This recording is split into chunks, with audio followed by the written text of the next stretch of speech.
Hello दोस्तों, आप सभी का हमारे यूट्यूब चैनल डीके पाठशाला में स्वागत है। दोस्तों, जैसा कि आपको पता हो कि हमारे चैनल पर इसलिए इस समय आपके लिए यूपीपीएससी आरओ के लिए टेस्ट सीरीज चल रही है, जिसमें दोस्तों जितने भी आपके इंपॉर्टेंट क्वेश्चन हैं जीएस के, वो सभी मैं आपको कवर कराऊंगा। चाहे आपका इतिहास का हो, भूगोल का हो, राजव्यवस्था का हो, अर्थव्यवस्था का हो। यानी इतना मान लीजिए कि अगर केवल आपने हमारी टेस्ट सीरीज अच्छे से फॉलो कर ली तो जीएस में कम से कम 50% दोस्तों क्वेश्चन आपको यहाँ से मिल जाएंगे। ठीक है, आरओ एग्जाम में। तो दोस्तों जितने भी क्वेश्चन हैं आपके जो स्टैंडर्ड बुक के, वहाँ से क्वेश्चन आपको कराए जा रहे हैं। और साथ ही मैं आपको बता दूं कि अगर आप हमारे आरओ के व्हाट्सएप ग्रुप से जुड़ना चाहते हैं तो इस नंबर पर मुझे मैसेज कर सकते हैं 70 42 65 4209। इस नंबर पर दोस्तों आपको 200 रुपये का पेमेंट करना पड़ेगा। उसके बाद पेमेंट करके आपको इस नंबर पर स्क्रीनशॉट भेज देना, तो आपको हमारे व्हाट्सएप ग्रुप से जोड़ दिया जाएगा, जहाँ पर दोस्तों आपको प्री मेंस के लिए पूरा आपको मैक्सिमम आपको जो मटेरियल वो प्रोवाइड करा जाएगा। ठीक है, और साथ ही जो आपका एग्ज़ाम होगा तो एग्ज़ाम से 1 महीने पहले आपको 10 फुल लेंथ टेस्ट सीरीज भी आपको दी जाएगी जीएस की। ठीक है, अगर जुड़ना चाहते हो तो हमारे इस नंबर पर आप व्हाट्सअप करें, और साथ ही अगर कोई आपका सवाल हो तो भी इस नंबर पर आप पूछ सकते हो। अब चलिए शुरू करते हैं आज का वीडियो। यहाँ पर दोस्तों पहला क्वेश्चन है कि सबसे ठंडा ग्रह कौन सा है?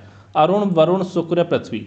तो दोस्तों सबसे ठंडा ग्रह जो है दोस्तों वो आपका अरुण है, यानी कि ऑप्शन बी इसमें आपका करेक्ट हो जाएगा। और इसका दोस्तों कलर जो होता है वो आपका हल्का पीला कलर का होता है, हल्का पीला।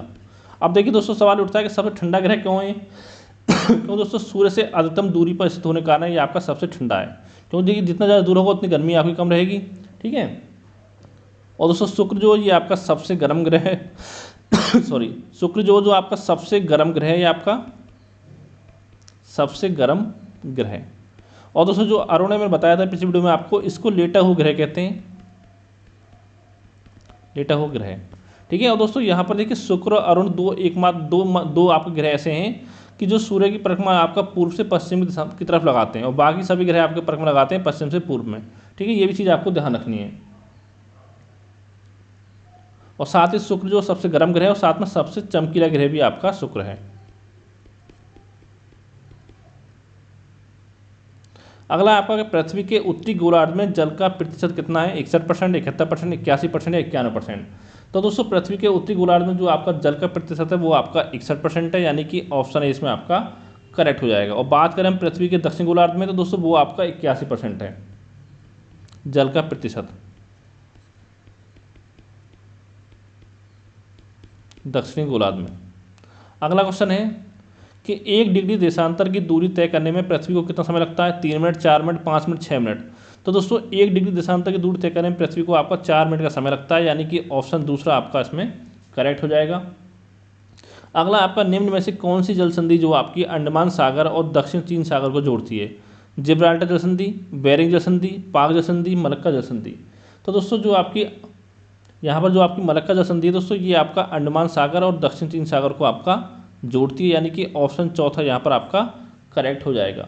और जो आपकी जिब्राल्टर जल संधि दोस्तों, ये जोड़ती है आपकी भूमध्य सागर और साथ में आपके अटलांटिक महासागर को। भूमध्य सागर और साथ में आपके अटलांटिक महासागर को जोड़ती है आपकी जिब्राल्टर जल संधि। और बात करें हम बेरिंग जल संधि की दोस्तों, ये जोड़ती है आपकी बेरिंग सागर और चुक्सी सागर को।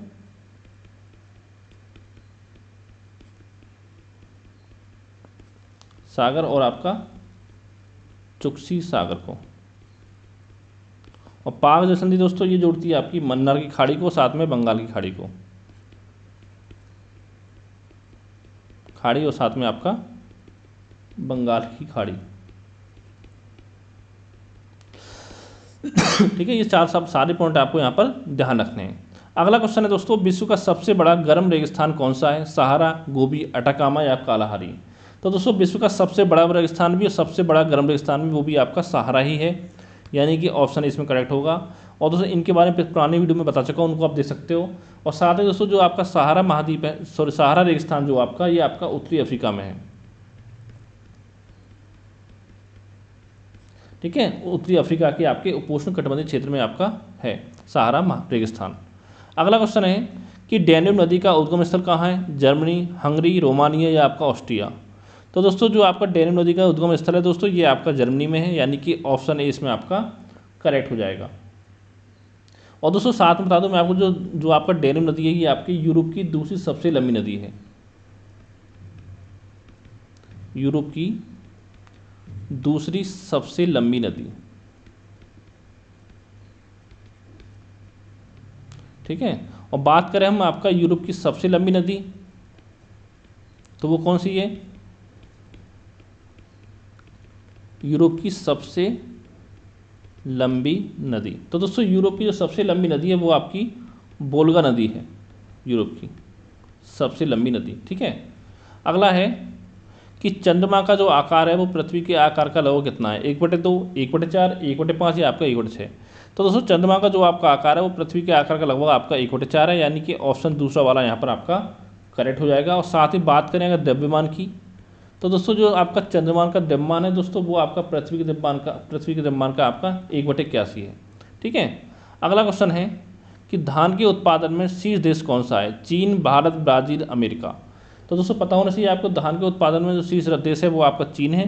पहले पे चीन हो गया, दूसरे पे आपका भारत का स्थान आता है। अगर हम बात करें भारत के राज्यों में, तो पहले पे दोस्तों आपका आता है वेस्ट बंगाल और दूसरे पे आपका आता है यूपी धान के उत्पादन में। अगला आपका सियाल में पाया जाता है सिलिका में magnesium, silica plus aluminium, nickel plus iron, या इनमें से कोई नहीं।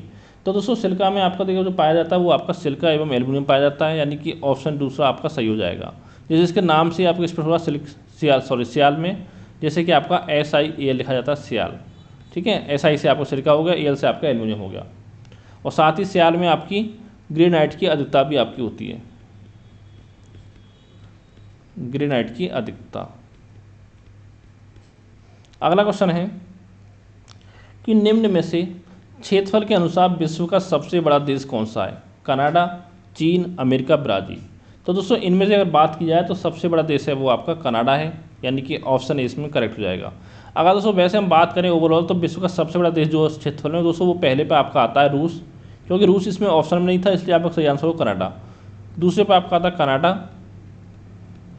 तीसरे दोस्तों आपका है USA, और चौथे दोस्तों आपका चीन है। लेकिन दोस्तों कहीं कहीं क्या होगा, बहुत जगह आपको तीसरे पे चीन और दूसरे चौथे पे USA मिल जाएगा, लेकिन वो गलत है। आपका तीसरे पे आपका USA है, चौथे पे आपका चीन है, और पाँचवें दोस्तों आपका है ब्राज़ील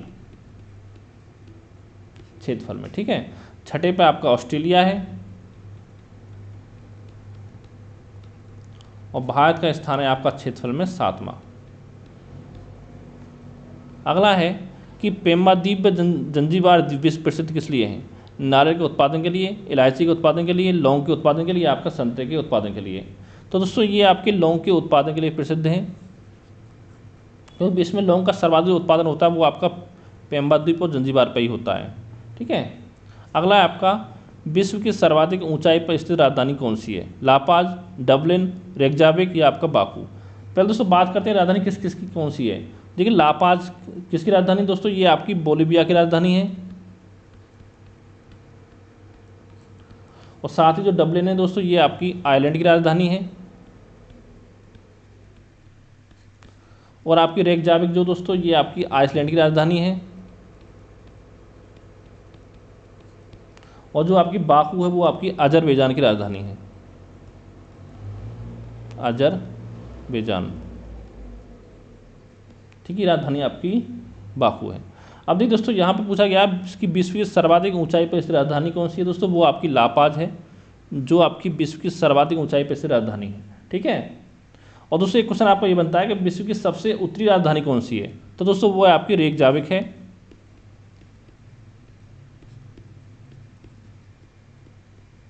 विश्व की सबसे उत्तरी राजधानी।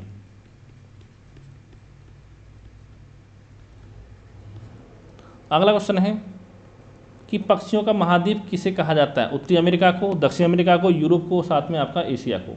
तो दोस्तों पक्षियों का जो महाद्वीप है वो आपका दक्षिण अमेरिकी महाद्वीप को कहा जाता है, यानी कि ऑप्शन दूसरा यहाँ पर आपका करेक्ट हो जाएगा। अगला है दिन और रात होते हैं पृथ्वी की घूर्ण गति के कारण, पृथ्वी की वार्षिक गति के कारण, 1 और 2 दोनों के कारण, या इनमें से कोई नहीं। तो दोस्तों जो आपके दिन रात होते हैं वो पृथ्वी की घूर्ण गति के कारण होते हैं, यानी कि ऑप्शन ए इसमें आपका करेक्ट हो जाएगा, जिसको कि दोस्तों आपका बोला जाता है परिभ्रमण गति। परिभ्रमण गति आपका बोला जाता है, ठीक है, पृथ्वी की घूर्ण गति को। अगला है कि किसी क्षेत्र में जनसंख्या का जो घनत्व है किसकी संख्या से मापा जाता है? महिला, पुरुष, घर या लोग। तो दोस्तों पता ही होगा आपको, जनसंख्या जो घनत्व मापा जाता है वो आपका लोगों की संख्या से मापा जाता है। जैसे दोस्तों अगर मापना, जैसे आपका यूपी आपको घनत्व नापना, तो कैसे नापोगे? आपका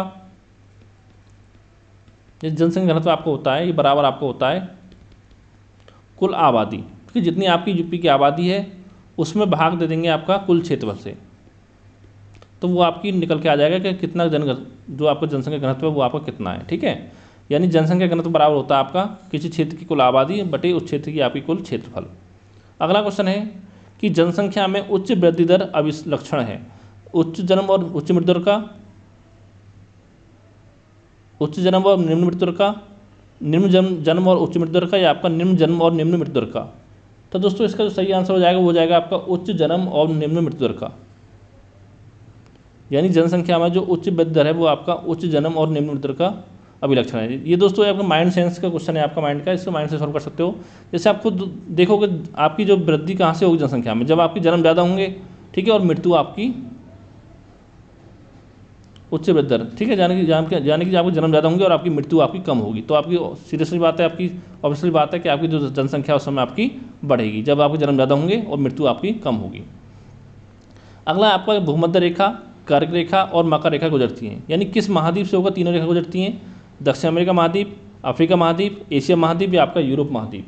तो दोस्तों अगर बात करें हम आपका जो अफ्रीका महाद्वीप है दोस्तों, वहाँ से होकर तीनों रेखाएं आपकी गुजरती हैं, यानी कि एकमात्र महाद्वीप ऐसा है कि जिससे भूमध्य रेखा, कर्क रेखा और मकर रेखा आपकी गुजरती हैं। ठीक है, और दोस्तों जो आपका दक्षिण अमेरिका महाद्वीप है इससे आपकी तो भूमध्य रेखा गुजरती है और एक साथ में आपकी मकर रेखा गुजरती है दक्षिण अमेरिका महाद्वीप से। अगला आपका कि वर्ष भर दिन और रात बराबर होते हैं भूमध्य रेखा पर, कर्क रेखा पर, मकर रेखा पर, आपके उपयुक्त सभी। तो दोस्तों हम बात करें दिन और रात की, तो दोस्तों भूमध्य रेखा पर जो आपके दिन और रात आपके बराबर होते हैं, यानी कि ऑप्शन ए इसमें आपका करेक्ट हो जाएगा। अगला आपका कि पृथ्वी की आयु ज्ञात की जाती है यूरेनियम डेटिंग विधि द्वारा, बलों की संख्या के आधार पर, उपयुक्त दोनों, इनमें से कोई नहीं। तो दोस्तों पृथ्वी की जो आयु है वो आपकी यूरेनियम डेटिंग विधि द्वारा ज्ञात की जाती है, यानी कि ऑप्शन ए इसमें आपका करेक्ट हो जाएगा। और साथ ही अगर हम बात करें वृक्षों की आयु के बारे में, तो दोस्तों वृक्षों की आयु ज्ञात की जाती है आपकी बलों की संख्या के आधार पर। अगला क्वेश्चन है कि राजाओं की घाटी अवस्थित है चीन में, मिस्र में, भारत में, नेपाल में। तो दोस्तों राजाओं की जो घाटी है वो आपकी मिस्र में अवस्थित है, यानी कि ऑप्शन बी इसमें आपका करेक्ट हो जाएगा। तो दोस्तों आज की वीडियो में इतना ही, उम्मीद करता हूँ ये वीडियो आपको पसंद आया होगा। अगर दोस्तों वीडियो आपको अच्छा लगा तो वीडियो को लाइक करें, साथ ही चैनल को सब्सक्राइब करना ना भूलें, और जितनी भी आपके फ्रेंड जो तैयारी कर रहे हैं आपकी आरओ की, उनके साथ वीडियो को शेयर जरूर करें। और अगर दोस्तों कोई आपका सवाल हो या अगर आपको लगा हो कि मैंने किसी का आंसर गलत बता दिया है तो नीचे कमेंट करके आप बता सकते हो। Thank you for watching.